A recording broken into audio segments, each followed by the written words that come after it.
Assalamualaikum warahmatullahi wabarakatuh. Yang terhormat kepada Bapak Ibu dosen penguji PPG dalam jabatan Angkatan 3 kategori 1 tahun 2023. Perkenalkan, nama saya Siti Fatimah, salah satu guru biologi di SMA Negeri 1 Telaga Sari, Karawang, sekaligus mahasiswa PPG Universitas Pendidikan Indonesia. Berikut adalah nomor induk mahasiswa saya 2316197.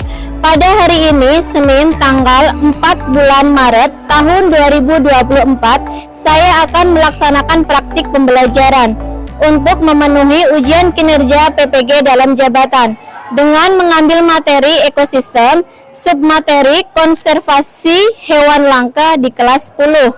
Berikut video praktik yang saya laksanakan. Mohon saran dan kritik supaya pembelajaran yang saya laksanakan lebih baik lagi. Berikut adalah fakta integritas yang saya punyai. Wassalamualaikum warahmatullahi wabarakatuh. Assalamualaikum warahmatullahi wabarakatuh. Waalaikumsalam warahmatullahi wabarakatuh. Bagaimana kabar hari ini? Alhamdulillah. Ibu akan presensi dulu ya. Yang Ibu panggil namanya, silahkan ungkapkan perasaan hati pada pagi hari ini. Alika? Andini? Senang, Bu. Bagas? Chandra? Bu. Oke, sudah siap untuk belajar? Siap. Oke, kita periksa kerapian dulu. Silahkan berdiri semuanya. Sudah rapi? Sudah. Kita cek kerapihan sekeliling meja dan kursi. Barangkali ada sampah, silahkan dicek. Ada tisu, silahkan diambil, dibuang. Ada kertas, silahkan diambil dan dibuang. Ibu ada ice breaking ya. Kalau ibu bilang tepuk 1, Anda tepuknya 1. Kalau ibu bilang tepuk 2, berarti tepuk 2. Kalau ibu bilang tepuk 3, berarti tepuk 3. Tepuk 1, tepuk 2, tepuk 3, tepuk 2, tepuk 3. Baik, terima kasih sudah kompak. Tepuk tangan untuk kita semua. Baik, sebelum kita memulai belajar, alangkah baiknya kita berdoa terlebih dahulu. Silakan KM dipimpin untuk berdoa. Sebelum pembelajaran, alangkah baiknya berdoa dimulai. Selesai. Masih ingat pelajaran minggu lalu?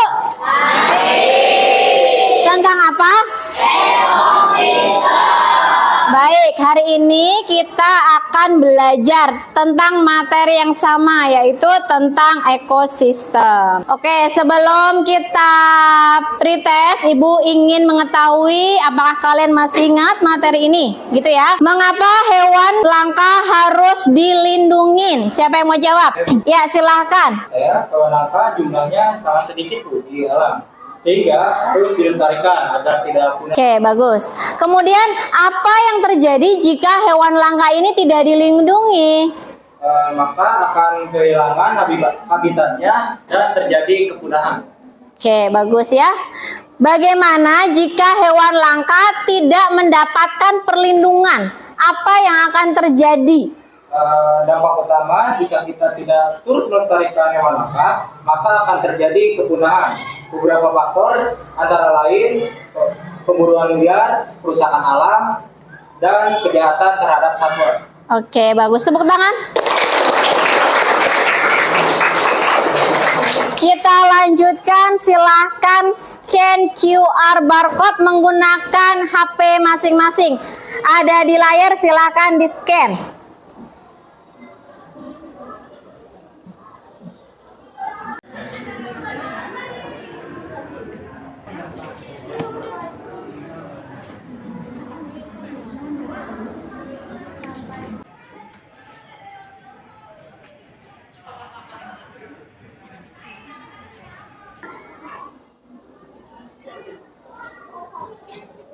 Sudah di-scan? Sudah. Oke, baik, sudah selesai kuisisnya atau pretestnya, kita akan bahas bersama. Oke, selanjutnya kita bahas capaian pembelajaran. Jadi, pada akhir fase E, peserta didik memiliki kemampuan untuk memahami sistem pengukuran, energi alternatif, ekosistem, bioteknologi, keanekaragaman hayati, struktur atom, reaksi kimia, hukum-hukum dasar kimia, dan perubahan iklim sehingga responsif dan dapat berperan aktif dalam memberikan penyelesaian masalah pada isu-isu lokal dan global. Semua upaya tersebut diarahkan pada pencapaian tujuan pembangunan yang berkelanjutan.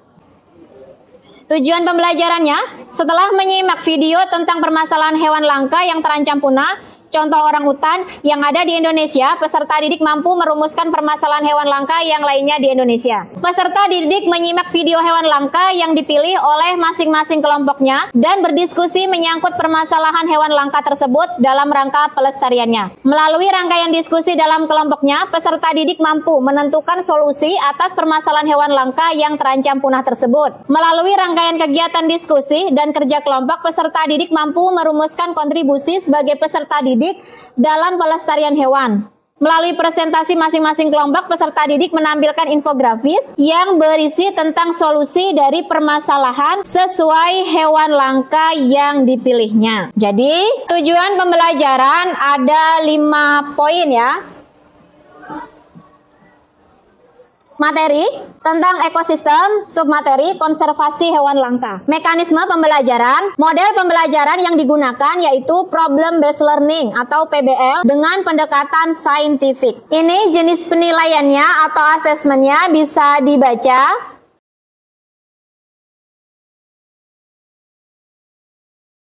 Ada pertanyaan pemantik ya dari Ibu. Apa yang menjadi penyebab hewan langka ini terancam punah? Oke, silahkan. Penyebab hewan langka menjadi terancam punah ini mungkin karena banyaknya pembangunan yang tidak ramah lingkungan, penambangan emas yang menyebabkan hewan tersebut mengalami penyempitan habitat. Lalu adanya juga perburuan liar terhadap hewan langka tersebut. Oke, bagus. Bagaimana ciri-ciri hewan ini terancam punah? Siapa yang mau jawab? Nah, banyak yang tidak mengetahui ciri dan juga nama hewannya. Karena pemerintah juga melindungi hewan tersebut, serta populasi hewan tersebut juga sedikit. Oke, baik. Lanjutkan ya. Daerah di Indonesia bagian mana yang banyak mengalami hewan langka yang terancam punah? Ya, silahkan. Yakni di daerah Indonesia bagian timur, contohnya burung cendrawasih. Oke, bagus ya. Kemudian, mengapa di daerah pedesaan yang jauh dari ibu kota banyak orang hutan, kemudian ada gajah, ada badak yang mengalami pembalakan liar sehingga masuk dalam kategori hewan langka yang terancam punah? Oke, silakan jawab. Karena minimnya konservasi dan banyak sekali pihak-pihak yang tidak bertanggung jawab. Selain itu di daerah pedesaan juga kelestariannya mulai tidak terjaga sehingga seringkali dijadikan untuk tempat pemburuan. Makanya banyak hewan langka yang punah. Nah, selain itu juga di pedesaan banyak sekali bangunan industri yang menjadi penyebab punahnya hewan langka. Iya, bagus. Tepuk tangan dong buat kita semua. Oke, kita lanjutkan ya. Ibu, ada video permasalahan orang hutan. Seekor orang hutan Kalimantan ini harus diungsikan. Tapi ini bukan perkara mudah bagi tim International Animal Rescue IAR dan Balai Konservasi Alam.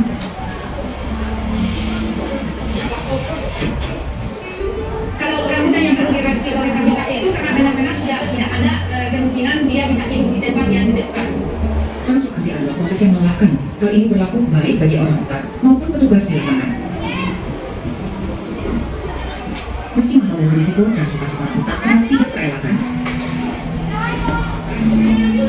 Selama masih ada kebakaran hutan, pembukaan lahan, bentuk apapun bukan hanya dari korporat tapi dari masyarakat kecil, tetap akan ada orangutan yang butuh direscue karena orangutan kalau tidak ada hutan dia bisa hidup. Diharapkan Balai Konservasi dan IAR harus berpacu dengan waktu. Selain untuk membangun sawit, hutan gambut juga dibabat untuk membuka tambang luas yang beroperasi secara ilegal. Ya, ada informasi apa? Dari video tersebut terdapat orang utan yang harus diungsikan oleh tim International Animal Rescue atau IAR dan Balai Konservasi Ketapang. Nah, orang utan yang ditranslokasikan itu berarti mereka sudah benar-benar tidak ada lagi kemungkinan untuk hidup. Nah, translokasi yang dilakukan juga ini memiliki yang beresiko berat bagi orang utan maupun petugas yang bekerja di lapang. Oleh kemiskinan akut, kebanyakan merupakan buruh berupa rendah yang tergantung pada pemodal dari luar daerah. Ekspansi tambang atau kelapa sawit yang menunjukkan hutan gambut pertama selama ini menjadi harapan konservasi orang utan.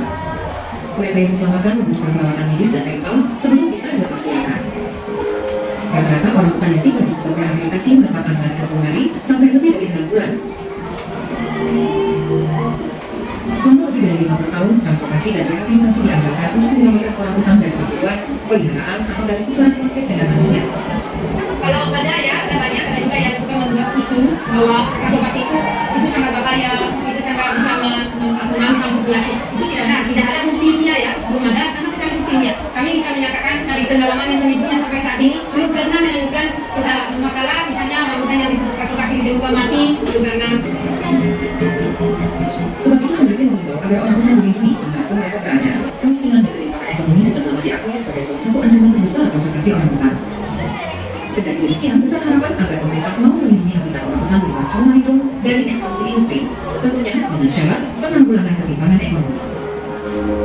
Ya, ada informasi apa?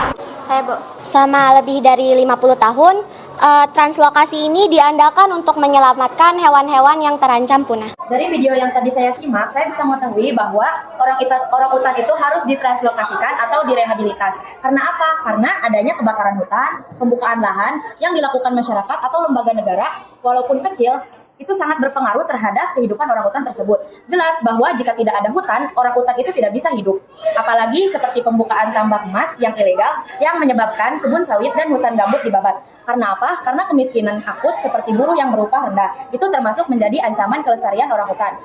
Sudah diketahui juga bahwa translokasi atau rehabilitas itu membutuhkan biaya yang sangat besar.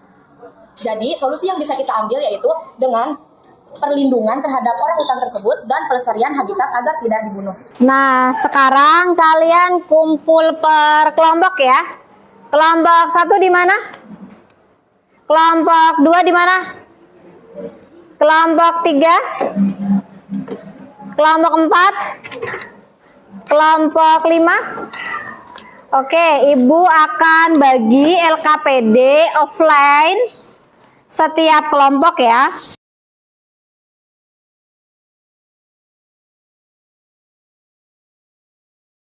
Nah, ada juga LKPD secara online, silahkan masing-masing kelompok isi di Google Form. Dan nanti ada perwakilan juga yang mengisi di spreadsheet. Seperti itu ya. Silahkan di-scan barcode. Silahkan diangkat HP-nya, kemudian di-scan barcode-nya. Baik, ini ada perwakilan kelompok yang sudah mengisi di Google Spreadsheet.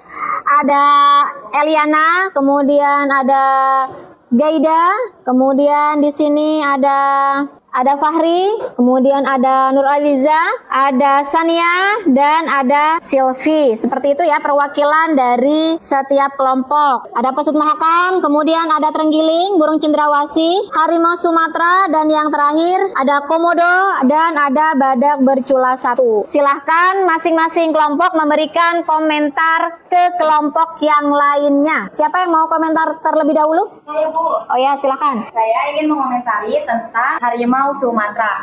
Upaya perlindungan harimau Sumatera seperti memberikan edukasi dan sosialisasi kepada masyarakat yang tinggal di sekitar hutan untuk tidak membunuh atau memburu harimau Sumatera. Juga kita harus membuat papan larangan. Nah, jika pemburuan tetap dilakukan, di situ ditulis juga disertai dengan ancaman pidananya agar tidak terjadi yang namanya pemburuan terhadap harimau Sumatera. Oke, terima kasih ya untuk harimau Sumatera.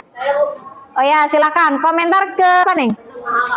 Pesut Mahakam. Mahakam mengalami penurunan populasi yang disebabkan oleh lingkungan tempat tinggalnya akibat dari aktivitas manusia di sekitar lingkungan Sungai Mahakam. Untuk mengatasi masalah tersebut, Maka caranya yaitu menjadikan Sungai Mahakam sebagai Saka Marga Satwa agar habitat Pesut Mahakam tidak terganggu lagi. Iya, terima kasih. Ya, silakan. Badak bercula satu telah mengalami penurunan populasi. Badak bercula satu berturut dalam 5 tahun terakhir. Berdasarkan data yang dimilikinya, populasi badak bercula satu berkurang sejak 2018. Namun, menurutnya, Kementerian selalu mempublikasi bahwa populasi badak Jawa selalu bertambah. Dalam penelitian bahwa menemukan indikasi penurunan populasi dalam 4 tahun terakhir, mereka mendapatkan kabar bahwa angka populasinya meningkat. Walaupun memang sebenarnya jumlah yang terdeteksi dari monitoring survei angka tidak setinggi yang selama ini dipublikasikan. Namun, ada yang mengatakan bahwa setiap tahun selalu ada badak bercula satu yang lahir di Taman Nasional Ujung Kulon. Nah, jadi Taman Nasional Ujung Kulon bisa dijadikan tempat satwa bagi badak bercula satu yang hampir punah tersebut. Oke, terima kasih. Oh ya, silakan komentar ke mana, Neng? Burung cendrawasih, silakan. Burung cendrawasih adalah hewan yang terancam punah. Ancaman terhadap kepunahan burung cendrawasih tidak hanya karena pemburuan liar, tapi juga karena pembangunan yang tidak ramah lingkungan. Agar burung cendrawasih tetap terjaga atau terlindungi, maka kita harus memindahkannya ke cagar alam. Saya izin Iya, silakan. mengomentari mengenai kelompok 5 komodo. Komodo adalah salah satu hewan yang berada di Indonesia yang hampir punah. Nah, komodo adalah salah satu reptil yang dimiliki Indonesia yang menyerupai seperti dinosaurus. Nah, komodo itu hanya hidup di Indonesia bagian NTT kalau nggak salah. Di sana itu terdapat Taman Nasional Komodo, Pulau Komodo. Nah, di situ di tempat itu komodo dilindungi. Kenapa dilindungi? Karena satu-satunya tempat di mana habitat komodo itu hidup. Maka dari itu, pemerintah Indonesia membuat Pulau Komodo sebagai tempat untuk menjaga atau melindungi hewan komodo ini agar tidak terancam punah. Terima kasih. Betul, karena hewan komodo endemik di Pulau Komodo ya, tidak terdapat di daerah yang lain. Ada yang belum, yaitu terenggiling. Ya, silakan, Neng. Solusi dari kepunahan terenggiling, pelindungan habitat, pengaturan penangkapan ikan, penelitian dan pemantauan kesadaran masyarakat. Terima kasih. Semuanya sudah memberikan komentar ke kelompok. Tepuk tangan untuk kita semua. Sekarang silakan berdiskusi, membuat infografis dan membuat video konservasi. Video konservasinya dari YouTube, kemudian Anda tambahkan kata-kata konservasi yang menunjukkan bahwa Anda peduli dengan hewan langka yang terancam punah yang disebabkan oleh habitat dan makanan. Silakan Ibu berikan waktu.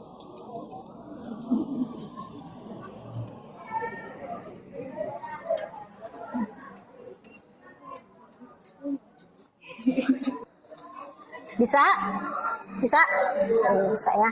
Baik, kita lanjutkan ke fase selanjutnya. Menampilkan infografisnya ya. Sudah siap? Sudah. Nah, ini adalah infografis dari hewan komodo. Silahkan dipresentasikan infografisnya. Ya, silahkan. Dan ada link konservasi ya nanti ya. Oke, silahkan dipresentasikan. Baik, saya di sini akan mempresentasikan tentang komodo. Jadi, komodo itu merupakan satwa liar yang dilindungi oleh Undang-Undang Nomor 5 Tahun 1990 tentang konservasi sumber daya alam hayati dan ekosistemnya dan Peraturan Pemerintah Nomor 7 Tahun 1999 tentang pengawetan jenis tumbuhan dan satwa. Data jumlah komodo pada tahun 2021, jumlah komodo sebanyak 3.303 ekor. Tahun 2020 jumlah komodo sebanyak 3.163 ekor. Tahun 2019 tercatat 3.203 ekor. Tahun 2018 tercatat 2.897 ekor. Tahun 2017 tercatat 2.884 ekor. Dan tahun 2016 sebanyak 2.430 ekor. IUCN menetapkan komodo sebagai spesies yang terancam punah. Selain krisis iklim, faktor manusia juga menjadi ancaman yang serius bagi keberlangsungan hidup komodo di Taman Nasional Komodo. Jadi solusi yang kelompok kami dapatkan yaitu pelestarian kondisi alam, meningkatkan pariwisata, menjaga makanan komodo, melakukan sosialisasi secara rutin. Ya, terima kasih ya. Jadi komodo ini adalah hewan reptil yang hanya ada di Pulau Komodo. Dia endemik di Pulau Komodo. Dia tidak ditemukan di daerah yang lain. Untuk itu kita juga harus ikut melestarikan ya. Dengan cara apa tadi? Bentuk konservasi. Oke, silakan dipresentasikan infografis dari Pesut Mahakam. Pesut Mahakam memiliki nama latin Oechaella brevifortis. Mengutip laman resmi Indonesia, Pesut Mahakam merupakan satu-satunya lumba-lumba air tawar yang dimiliki Indonesia. Habitatnya ditemukan di wilayah perairan Sungai Mahakam. Undang-undang perlindungannya ada di Nomor 5 Tahun 1990 tentang keanekaragaman hayati dan ekosistemnya, serta Nomor 7 Tahun 1999. Durasinya pada tahun 1978 ada 100 sampai 150 ekor. Terus pada tahun 2014 ada 85 ekor. Sebagai upaya menyelamatkan pesut mahakam dan habitatnya, itu perlu konservasi di perairan Mahakam wilayah Hulu Kutai Kartanegara, Kalimantan Timur. Iya, jadi harus kita ikut melestarikan ya. Dengan cara apa kira-kira melestarikan pesut mahakam? Memberikan sosialisasi kepada masyarakat yang bekerja sebagai nelayan. Kita putar dulu video dari pesut mahakam, silahkan disimak.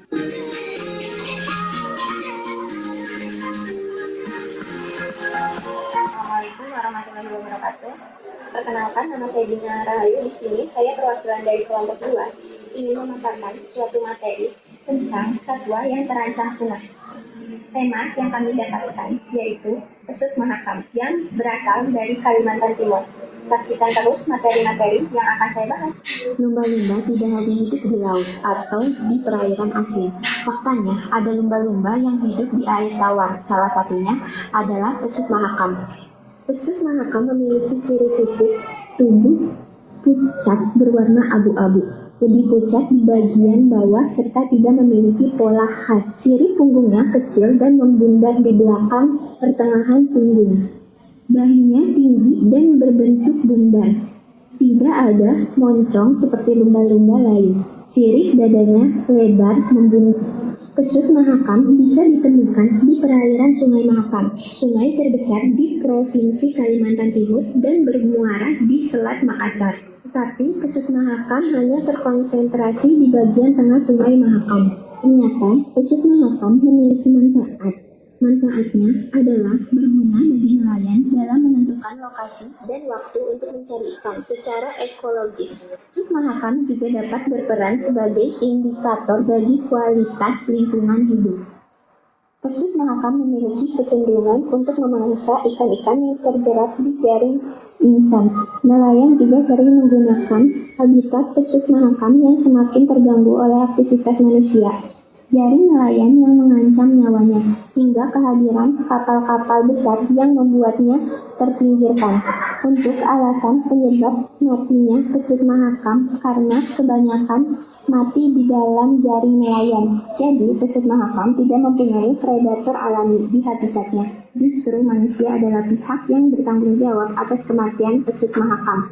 Populasinya terus menurun karena hilangnya habitat dan pemburuan ilegal oleh manusia. Sebagai upaya untuk melindungi pesut mahakam adalah menyelamatkan pesut mahakam dan habitatnya. Kementerian Kedaulatan dan Pemeriksaan melalui Direktorat Konservasi dan Keanekaragaman Hayati Laut, Direktorat Jenderal Pengelolaan Ruang Laut Tengah berupaya untuk mendorong penetapan kawasan konservasi di perairan Mahakam wilayah Hulu Kutai Kartanegara, Kalimantan Timur.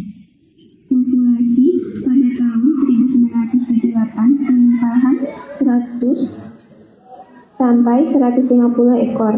Tahun 1999 sampai 2002 kelimpahan 55 ekor. Tahun 2005 kelimpahan 70 ekor. Tahun 2007 kelimpahan 90 ekor. Tahun 2010 kelimpahan 91 ekor. Tahun 2012 kelimpahan 92 ekor. Tahun 2014 kelimpahan 85 ekor.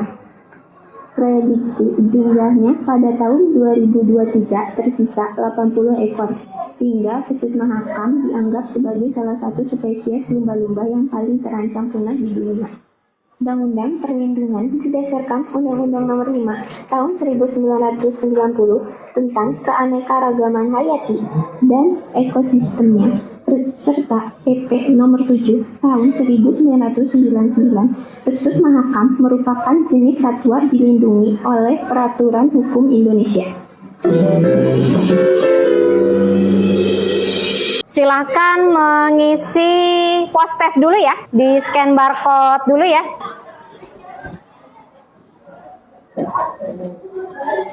Kita bahas jawaban-jawaban Anda. Apakah sudah KKM? KKM-nya 78. Kalau sudah KKM berarti sudah 78. Kalau belum berarti ya di bawah 78. Dan yang belum KKM nanti remedial ya. Nanti akan Ibu kasihkan soal yang sama. Nah, yang sudah KKM bagaimana? Nanti memberikan tutorial sebaya kepada ke yang belum KKM. Kita bahas dulu post-test kalian. Soal yang pertama, silakan yang tadi sudah mengisi post-test.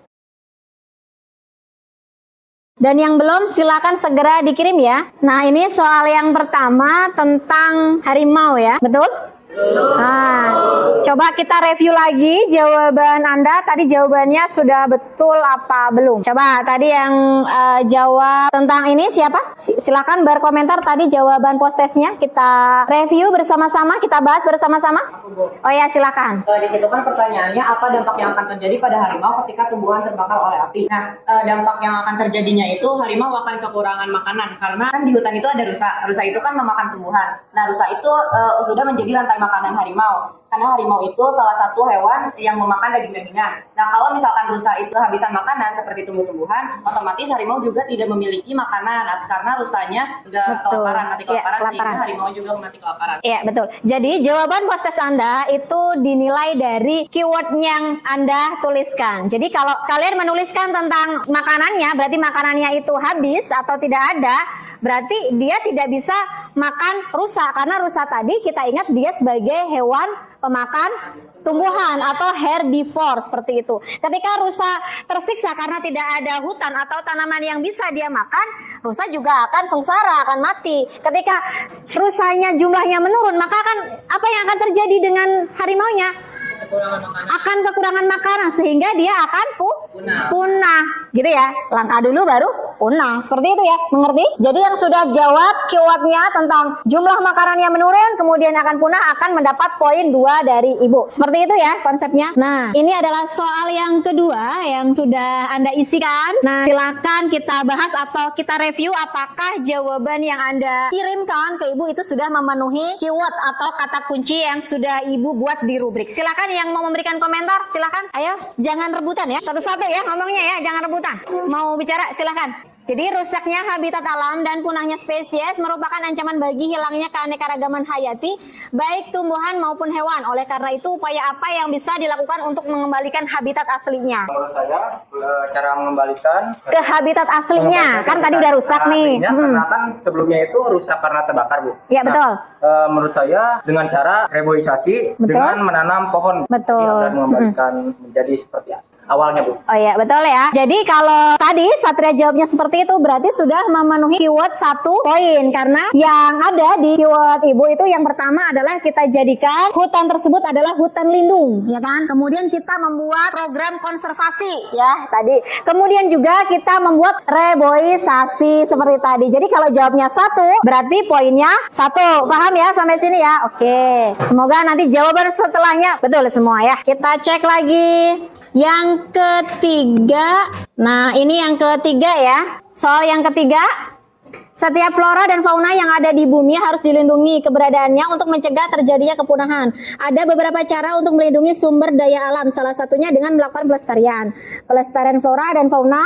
Fauna langka dilakukan dengan 2 jenis, yaitu pelestarian in situ dan ex situ. Jelaskan pengertian in situ dan ex situ menurut bahasa kamu, serta sebutkan perbedaannya. Nah, siapa nih yang mau jawab? Perbedaan dari in situ dan ex situ. Ya, silakan.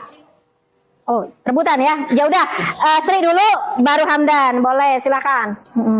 Jadi kalau in situ itu adalah usaha pelestarian yang dilakukan di dalam habitat aslinya. Iya. Sedangkan kalau ex situ itu adalah usaha pelestarian alam yang dilakukan di luar habitat aslinya.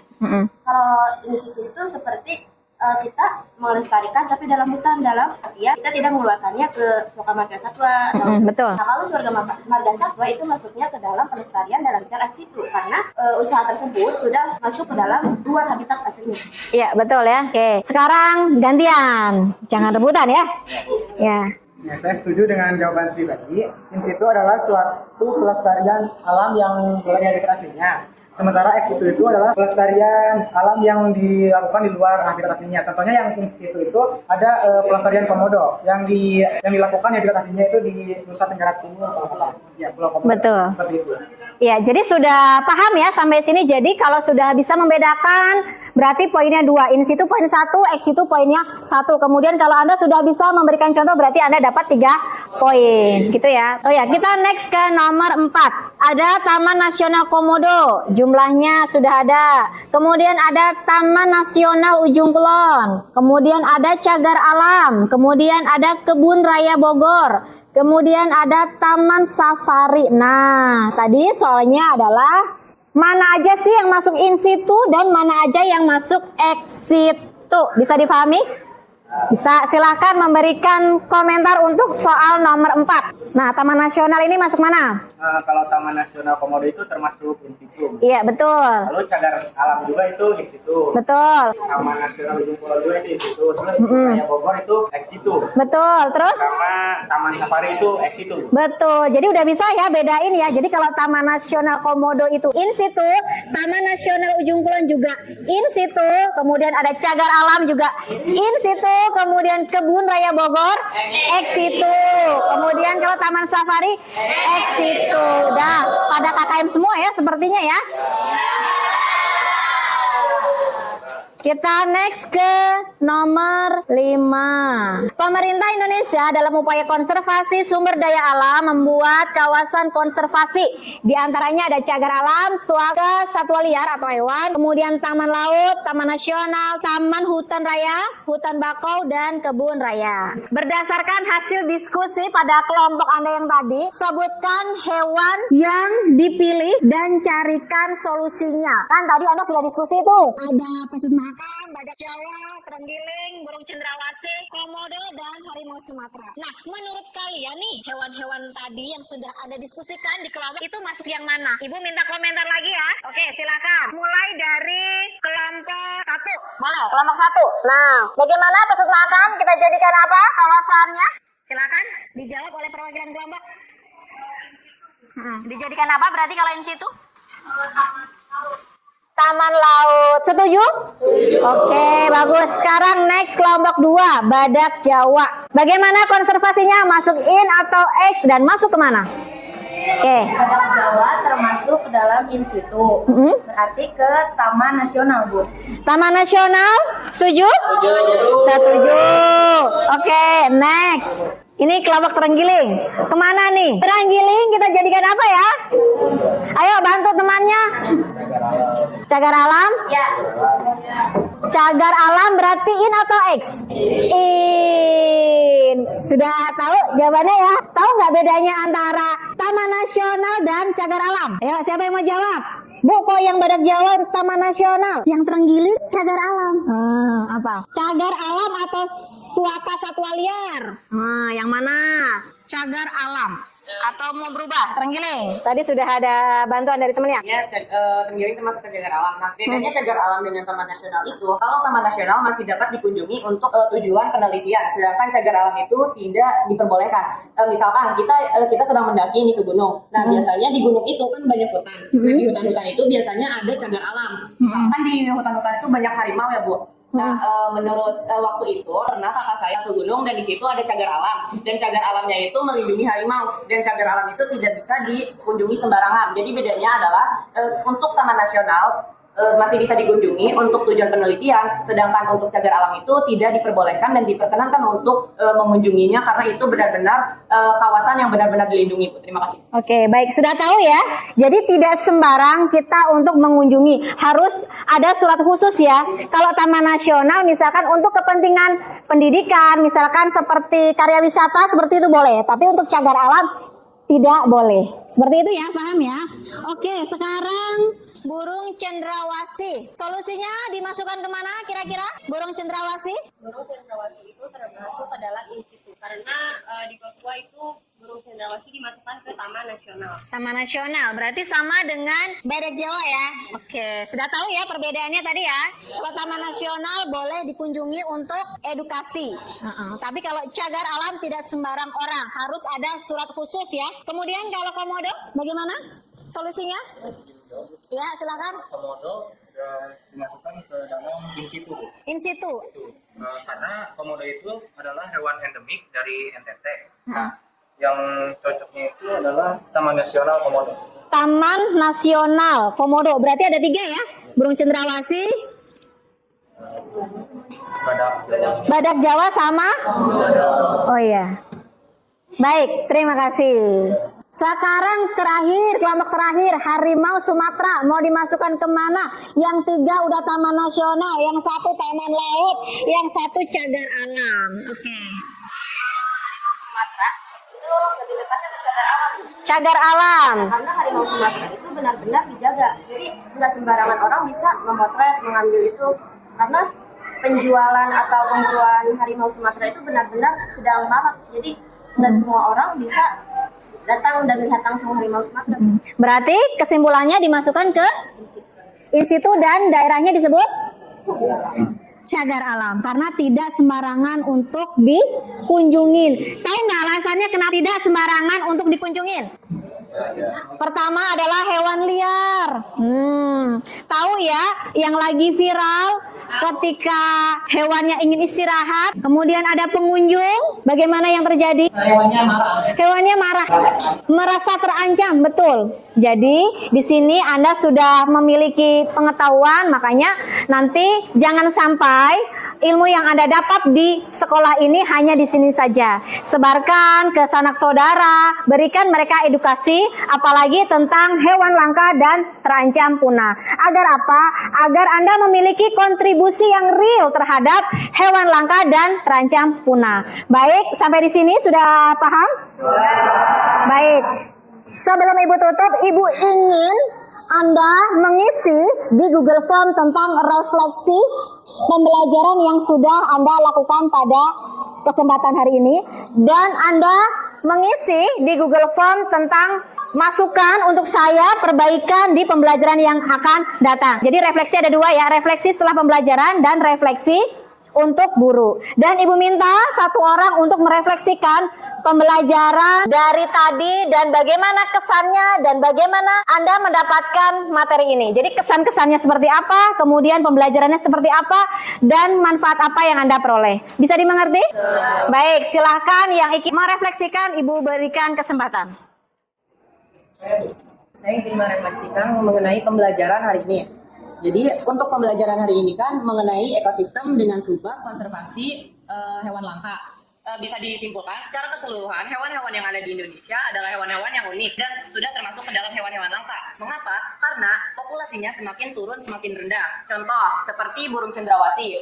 Burung cendrawasih senantiasa diburu karena kecantikan bulunya dan bahkan sampai diperjualbelikan. Pada tahun 1900-an ke atas banyak sekali orang-orang Indonesia yang mengekspor burung cendrawasih ke Pulau Eropa untuk dijual dan dijadikan sebagai perhiasan atau pemanis topi orang-orang Eropa. Nah, maka dari itu perlunya menjaga dan kesadaran untuk tetap menjaga habitat hewan dengan cara tidak memburu, tidak menebang pohon sembarangan, tidak melakukan pembakaran liar, dan kita bisa menyeimbangkan kebutuhan kita dengan kebutuhan ekosistem atau makhluk hidup lainnya seperti hewan-hewan yang ada di alam-alam sekitar kita, karena kita juga hidup berdampingan dengan mereka. Jadi kebutuhan mereka perlu kita jaga juga, karena seperti kan manusia kadang suka lupa gitu membuat industri sembarangan. Maka dari itu kita harus dapat dan mampu menyeimbangkannya. Seperti itu. Terima kasih, Bu.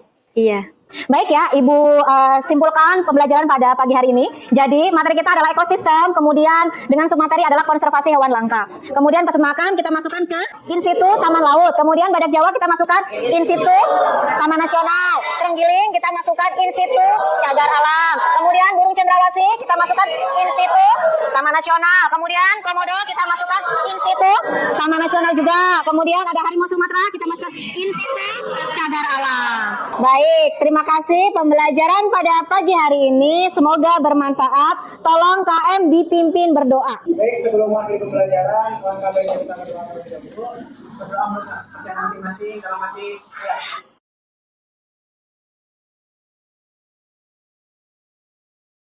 Assalamualaikum warahmatullahi wabarakatuh.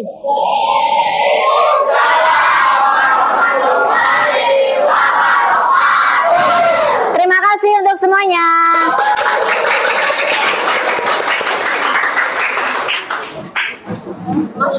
Masya Allah.